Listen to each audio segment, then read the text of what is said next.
इस तन सरा में जीव मुसाफिर करता रहे दिमाग रे, रात बसेरा कर ले डेरा चले सवेरा त्याग रे।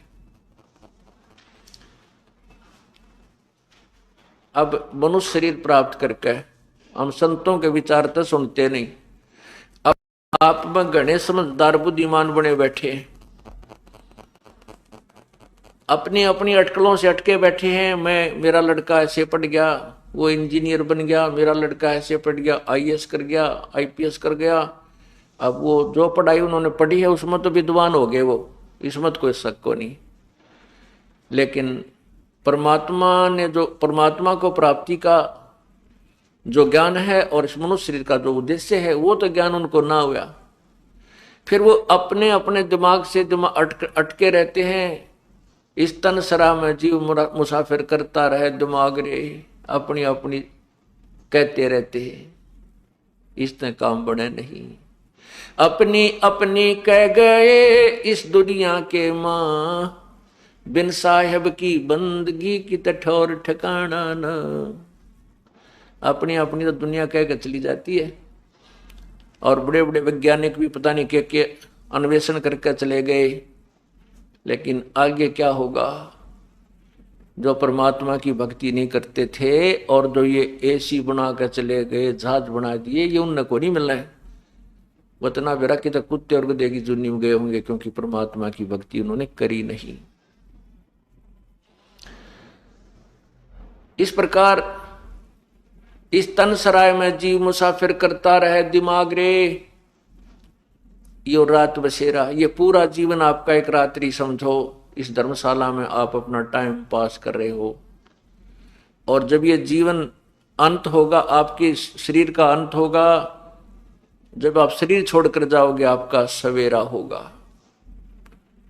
ये एक सौपन होगा। आज जिसको आप बेटा मानते हो, बेटी मानते हो, माता मानते हो, पिता है, मेरी कार है, कोठी है, मेरी जमीन एक इतने एकड़ मेरी जमीन है, जब सौपन सा होगा, यानी जैसे सौपन में हम कई बार कार में बैठे होते हैं, रांची स्पीड पर चला रहे हैं, कभी ब्रेक मारते हैं, कभी गियर बदलते हैं, क्लच दबाते हैं, और जब सपना टूट जाता है तो उड़े रजाई में पैर मारते पावा, वो कार नहीं होती।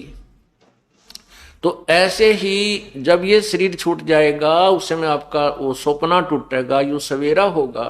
फिर आप सोचोगे कौन था मेरा बेटा, कौन थी मेरी कोठी, आपको याद भी ना आएगी कौन थी। फिर तो वो यम के दूध दिखाई देंगे, ऐसे बूंदी आग करती, जिसके देखते हैं कलजा पाटा भूल जाएगा सब कुछ। मैं कौन था, कितना आया था, मैं राजा था या कोई सेठ था या गरीब था। तो फिर उसको उस समय ये बात याद आती है, अरे मैं आया था किस लिए संसार में, इसलिए आया था कि भगवान की भक्ति करूंगा। वो तो की नहीं, ये सारा जीवन मेरी बकवादा में खो दिया। इस जीव को फिर धर्मराज के सामने, उस न्यायाधीश के, प्रभु के न्यायाधीश के समक्ष खड़ा कर दिया जाता है। वो न्यायाधीश धर्मराज पूछता है कि सुना भाई, दिखाओ तुम्हारे इसकी गठड़ी खोल कर देखो, देखो ये क्या कुमा के लाया है, कितना पुण्य और कितने पाप हैं इसके। तो वहां तो कहने की देर ही है कि उसी समय उस आत्मा की एक फिल्म चल पड़ेगी। तो वो क्या देखते हैं, धर्मराज कहता है, अरे नालायक, जब तू यहां से गया था क्या कह रहा था कि हे भगवान मुझे एक बार मनुष्य शरीर दे दो, मैं आपकी भक्ति करूंगा, परमात्मा बजा करूंगा, कोई बकवाद नहीं करूंगा, ना शराब मांस तम्बाकू नहीं पीऊंगा, चोरी ठगी जारी नहीं करूंगा, मैं नेक नीति से आपको याद किया करूंगा प्रभु। और अब क्या करके आया है तू देख, उसके एक फिल्म चला दी जाती है। वहां पर गवाह की जरूरत को ना भगवान को, परमात्मा को वहां पर किसी एविडेंस की आवश्यकता नहीं है। एक फिल्म जो हमारे यहाँ, जैसे हम जितने भी कर्म करते हैं, एक फिल्म हमारे कंप्यूटर अंदर मस्तिष्क में एक परमात्मा ने कंप्यूटर फिट कर रखा है जीव के अंदर। उस कंप्यूटर में कोड वर्डों में हमारे सब कर्म विद्यमान रहते हैं, चाहे हम बुरी सोचते हैं, अच्छी सोचते हैं, अच्छा करते हैं या बुरा करते हैं। और इसकी एक कॉपी प्रतिदिन धर्मराज के दरबार में इस फिल्म की चली जाती है, वहां फैक्स हो जाती है। उस समय ये जीव वहां धर्मराज के दरबार में खड़ा होता है, उसके सामने किए हुए उसके सुक्रम और कुक्रम की एक फिल्म चल पड़ती है। ये नीची गर्दन कर लेता है, क्योंकि वहां ये नो भी ना कह सकता मैंने यो पाप ना करया। यहां तो झूठ बोल कर हम झूठी गवाही देकर बरी हो जाते हैं किसी मुकदमे में, लेकिन वहां झूठ नहीं चलेगी। उसके लिए फिर वो क्या कहता, भगवान इब क्या गलती बन गई, एक बार मनुष्य जीवन फिर दे दो मुझे, मैं फिर आपको बहुत याद करूंगा, परमात्मा की भक्ति किया करूंगा, शुभ कर्म करूंगा, ऐसे पाप मैं फिर नहीं करूंगा जो इस फिल्म में मैं देख रहा हूं, ये मैंने बहुत गलती कर दी। तब धर्मराज जी कहते हैं, अरे नालायक, तू प्रत्येक बार ये बकवाद कर, ये बहाने बनाता है, देख तू कितने मनुष्य जन्म दिया मैंने तेरे को। एक ट्रेलर दिखाता है उसके पिछले जन्मांतर के, जन्म जन्मांतर के पिछले वो फिल्म चलाता, देख एक मनुष्य जीवन तू गया। जब क्या कह रहा है कि भगवान इब का तो मैं पूरी भक्ति कराया करूंगा, परमात्मा को याद करूंगा, पूरे बुरे कर्म नहीं करूंगा, और देख तो उल्टा फिर क्या लाया इस जीवन में, वह कुकर्म करके आया, भक्ति की नहीं, इतने पाप कमा के लाया था। उससे दूसरे जन्म में देख, तीसरे में देख, चौथे में देख।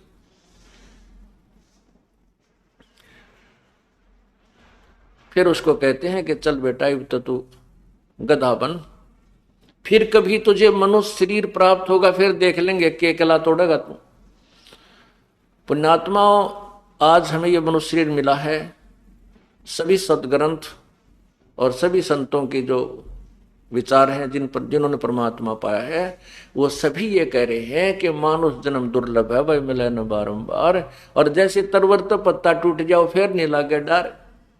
ये मनुष्य जीवन तो आपके हाथ से ऐसे छूट जाएगा, जब ये शरीर छूट जाएगा तो जैसे पत्ता वृक्ष से टूट के गिर जाता है, पुनः स्थापित नहीं किया जा सकता उसके ऊपर, वो व्यर्थ हो लिया, वहां से खत्म हो उसकी स्थिति, उसका संबंध ही नहीं रहा उससे। इसी प्रकार मृत्यु के उपरांत ये प्राणी यहां से चला जाता है, इस परिवार से, उस शरीर से उसका फिर लिंक नहीं रहता। फिर तो कभी फिर मनुष्य जीवन उसको प्राप्त होगा, और फिर ना क्या पता कोई संत मिले ना मिले, कोई तत्वदर्शी संत मिले और मनुष्य जीवन भी हो जाए, तत्वदर्शी संत ना मिला तो फिर डले ढोकर चले गए, फिर भी ये व्यर्थ रहा।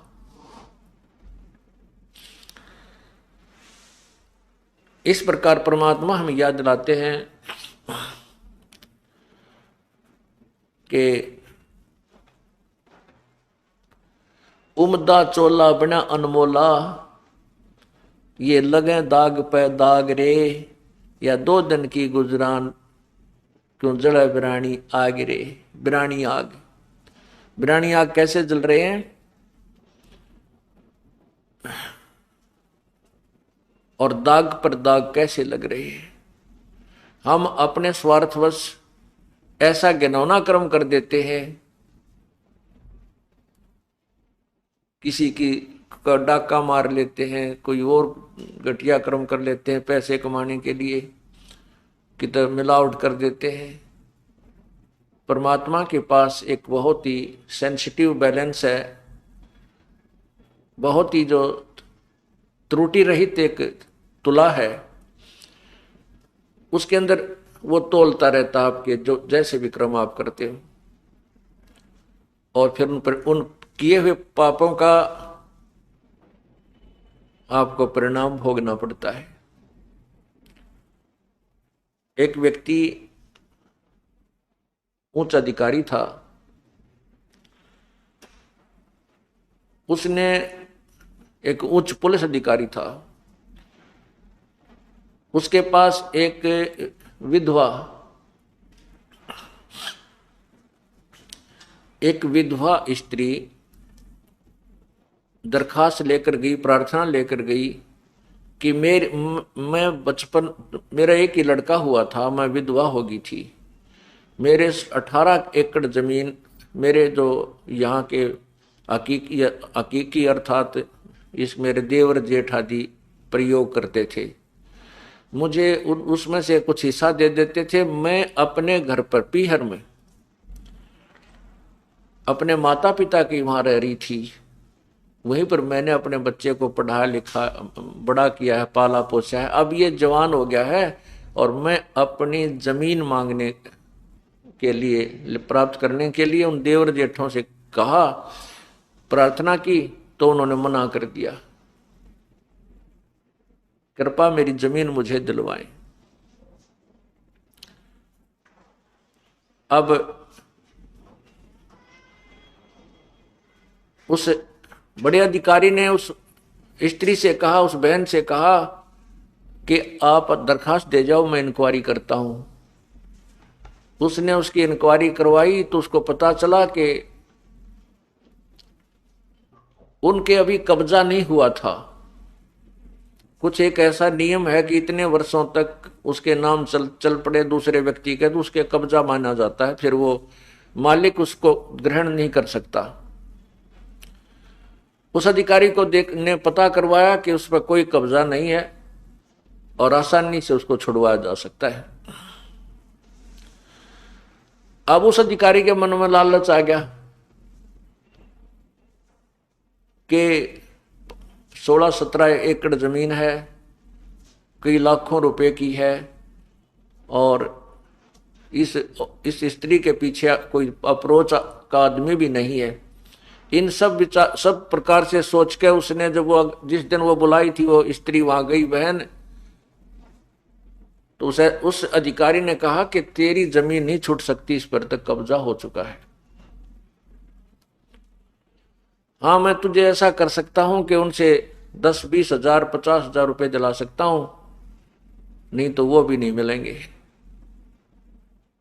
उसमें 10-20 हजार 50 हजार रुपये बहुत होते थे और वो करोड़ों की जमीन थी, तो उसको 20-30-50 हजार रुपये में राजी करके और तहसील में उसके अंगूठे लगवा कर रजिस्ट्री अपने नाम करवा ली, अपने बच्चों के नाम, अपने बेटे के नाम करवा दी।